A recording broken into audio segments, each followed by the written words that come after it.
దయచేసి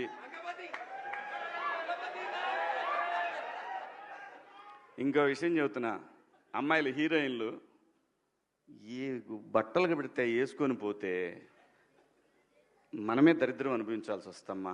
ఏమనుకోవద్దు, హీరోయిన్లు అందరూ మీరు అనుకున్నా నాకు పోయేది లేదు, లాగి పీకుతాం మనం, అది వేరే విషయం.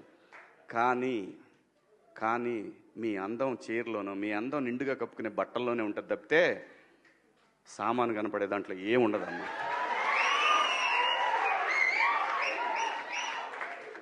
అవి వేసుకున్నంత మాత్రాన చాలామంది చూసినప్పుడు నవ్వుతూ అంటారు, కానీ దేద్రముండ ఎలాంటి బట్టలు ఎందుకు వేసుకుని కాస్త మంచి వేసుకోవచ్చుగా, బాగుంటావు కదా అనాలనిపిస్తుంది లోపల, అనలేము.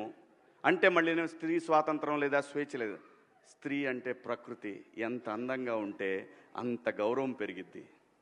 ఈ ప్రకృతి అద్భుతంగా ఉంటుంది. అలాగే స్త్రీ మా అమ్మ చక్కగా ఎప్పటికీ గుండెల్లో కనపడతా ఉంటుంది, ఒక సావిత్రమ్మ కానీ ఒక సౌందర్య కానీ.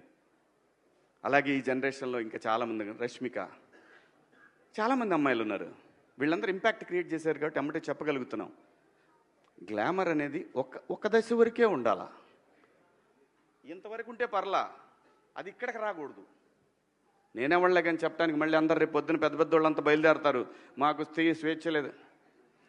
స్వేచ్ఛ అనేది అదృష్టం. ఆ స్వేచ్ఛని కోల్పోవద్దు. మన గౌరవం ఎప్పుడు పెరుగుద్దంటే మన దేశ భాషల నుంచే మన గౌరవం పెరిగిద్ది. అందులో ప్రపంచ వేదికల మీదైనా సరే చీర కట్టుకున్న వాళ్ళకే విశ్వసుందర కిరీటాలు వచ్చినాయి. Thank you so much.